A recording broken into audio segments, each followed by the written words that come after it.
লোক দেখানো বহিষ্কার নয়, রাজধানীতে যুবক হত্যার দায় বিএনপিকে নিতে হবে বলে মন্তব্য করেছেন ইসলামী আন্দোলন বাংলাদেশের সিনিয়র নায়েবে আমির মুফতি সৈয়দ মোহাম্মদ ফয়জুল করিম।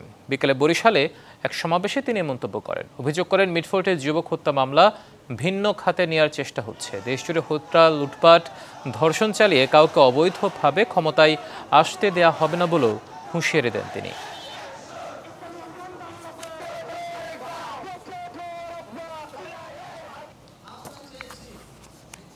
মামলা দেওয়া হয়েছে, কিন্তু পুলিশ মামলা গ্রহণ করে নাই, পুলিশ তার মামলা গ্রহণ করে নাই।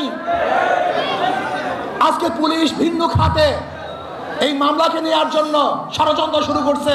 যতক্ষণ পর্যন্ত সব জায়গায় প্রচার না হয়েছে ততদিন পর্যন্ত বহিষ্কার করা হয় নাই। চাঁদা নিলে পুরস্কার, ধরা পড়লে বহিষ্কার, ভাইরাল হলে গ্রেফতার।